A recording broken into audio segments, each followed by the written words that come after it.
Who's wearing the headband?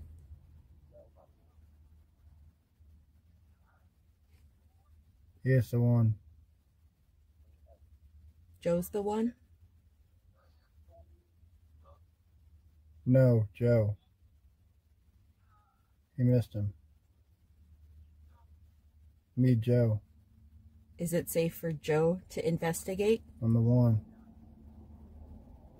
No, no, no, no.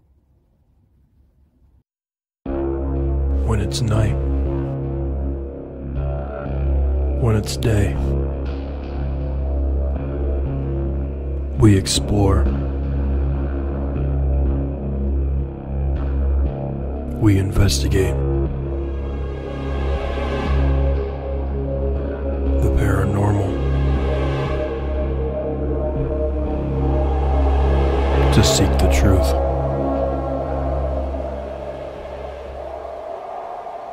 E.V.P.S. Paranormal.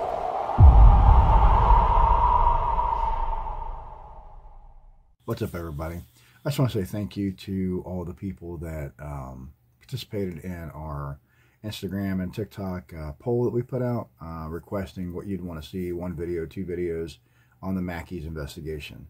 So I'm happy that everybody wants to see 2 videos.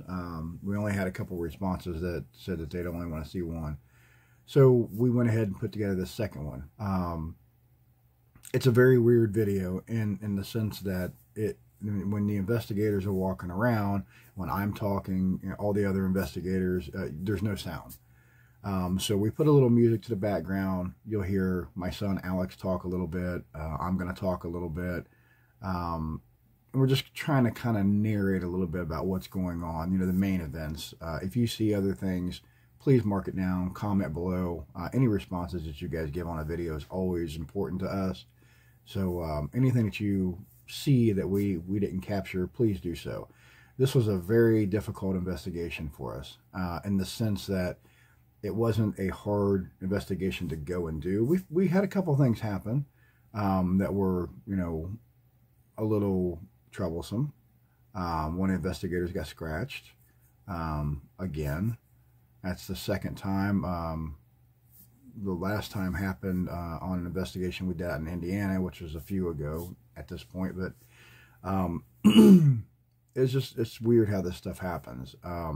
So that part is definitely cool and interesting and weird and all that kind of jazz. But the bigger part is what you don't see, what you don't hear, the things that we didn't capture, because there's so many things that we experienced while we were there, and we didn't get it on film. We tried really hard to get everything that we could down, and you'll see by some of the audio or some of the video here that doesn't have the audio, there's a lot of good footage that we have that audio is gone. That was on a couple different cameras, by the way. And then we had 2 stationary 360 cameras. SD cards completely corrupted in both. Brand new SD cards. Just checked them out before we left the house. Packed everything up. I mean, this was like an hour before we even left. I got down there early with my drone. The drone had crashed. Most of you know about that. If you don't, just go back to any of the YouTube or TikTok stuff. I'm sure you could find it somewhere. I even released the footage that it took me forever to kind of pull, but once I did, you know, you can see where it just cuts. Completely charged the batteries and everything on that. It's fairly new drone. I've only flew it a few times, and I'm pretty proficient at this stuff too. It's not like I'm a newbie or nothing. So, and you'll see in the video, I don't do anything crazy. I get close to the building, maybe 10-15 feet out, and I'm 30-40 feet in the air, and it just goes straight down. Absolutely no explanation. Frustrating, really frustrating. That's the best way I can describe this investigation and videos, is it was frustrating. For me as an investigator and as somebody that's been doing this for a really long time. I started E.V.P.S. somewhere in the neighborhood of 2008, 2009. And I've always been interested in the paranormal. I've been kind of, you know, dabbling stuff over the years for many, many years. So things like this are interesting for me, but when I started the YouTube channel and all the social media and stuff, I figured, well, everybody else might want to see this. You know, I've seen some of the other investigators and stuff that turn their shows into something halfway decent. And I thought, well, hell, that would be pretty cool for us. So that's kind of where my focus became. So when I can't show what happens to us on an investigation, I feel like it's a little bit of a failure on my part, in the sense that I have all these experiences that I can't show you, and it's frustrating, because I want to qualify and check everything that I possibly can, so there's no question about this happened, that happened, well, it could have been the wind, or whatever. I always try to go through and do my debunking steps and show everything. I might not point everything out, but that's on purpose. I want people to get interactive. Sometimes you do, sometimes you don't, and that's fine. That's something that'll come, eventually. But that's the focus that I always try to keep. With this investigation, it was really tough,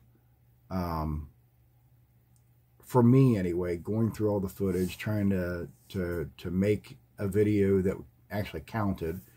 It was really tough. I think we put together a very good video. If you haven't watched the main video, please do that before this one, because this one here is basically just no sound videos, and I'm trying to kind of give a little extra footage and show you what actually happened on these cameras. The main ones that really bother me, as far as not being able to show you stuff, are the things that I could not show you. So let me just start with some of those, I guess. There was an interaction with my daughter Diane and Charlie. I don't know if anybody knows much about Bobby Mackey's, but Carl, the guy that used to, I think he was the caretaker or whatever there, we was in his apartment, and Diane wanted to do a solo session up there. Okay. So Diane is kind of recently found out that she's, I don't know how to describe it.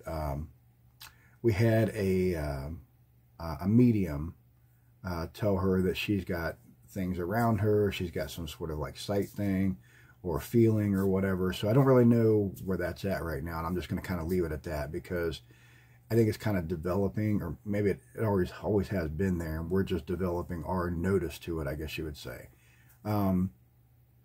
So certain weird things kind of happen around her. And one thing that happened around her is she was in Carl's apartment. We did have a couple cameras and stuff up there, but I don't believe that we were able to get the video and audio of the part that I'm referring to. She had an interaction with a being that calls himself Charlie. Now, if you, again, know anything about Carl, you know that he struggled with Charlie as well. Again, thanks, guys. I really appreciate it. I'm sorry for the long explanation, but I don't know how to describe what had happened there, so I figured it would just be best that I put something in here kind of explaining a little bit, because this one here is a different animal, and you will see what I'm talking about. So thank you.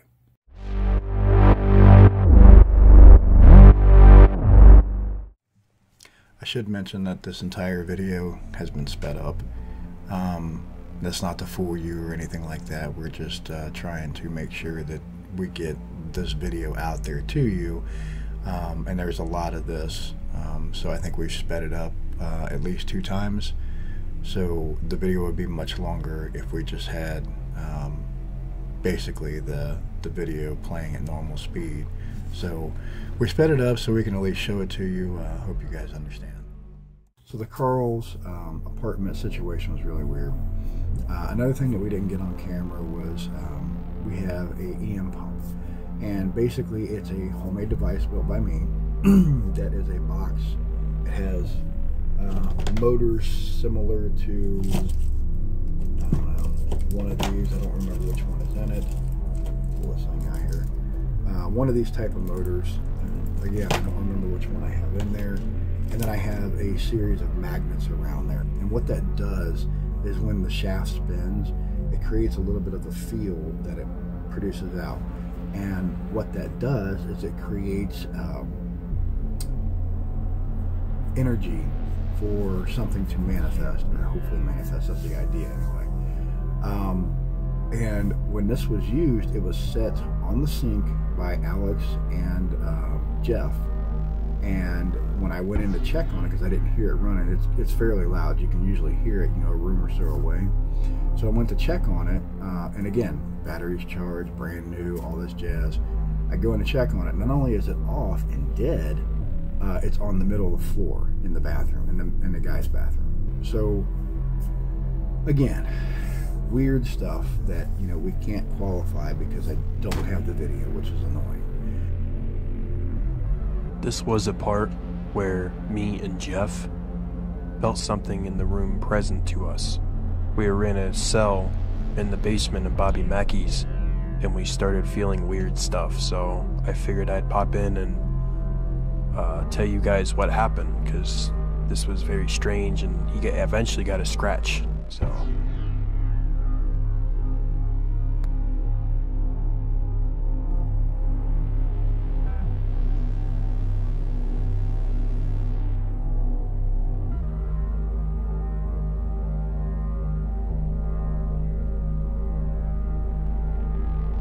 And again, during the jail cell, me and Jeff felt things present with us in that cell. It was very odd and very strange, and what I felt was something tapping against both of our chairs in the back. And as you can see in a second, I'll pan down, and he asked me if there's something back there touching him, and there wasn't anyone up there or in there. And I actually pointed the camera up because I thought I saw some eyes or something in there. We were both paranoid. And as you can see there, I pan down and nothing's there, and eventually it gets our chairs kicked out. So it's kind of crazy. Definitely a weird part of the night. A lot of shadowy type stuff happened behind the mechanical bull off in the corner, which if you watch the main video, the lady that led us through the presentation, like the history and stuff of it, gave us a little bit of a tour, and she was explaining about how that could potentially be a portal back there. Again, no way to qualify it because we have some kind of crappy video on it,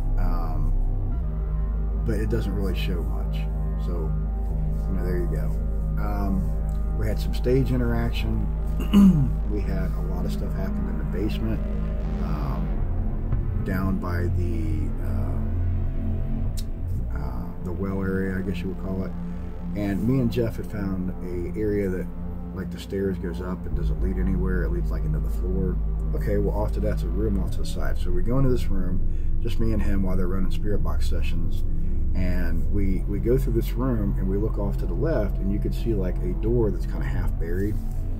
We don't know if that's like something that they used in Prohibition or whatever. We thought it was pretty cool, but the whole feeling and vibe while we were in there just felt like you were being watched, like they were waiting for you to do something so they could do something else. And it got to the point where it kind of got a little bit on the eerie side, so we checked out of that room. I'm kind of a guy that's been doing this a long time. I don't typically get scared or frightened or get weird feelings like that bother me. I've had a couple here recently that's happened on, and Mackey's is one of them. When you're in the basement as well, if everybody's off in an area and you're looking, like, let's see, when you go in the door, you look straight through, which I guess is like towards the train track or whatever. I forget what the area down there, they're like dressing rooms and stuff that they used to use down there.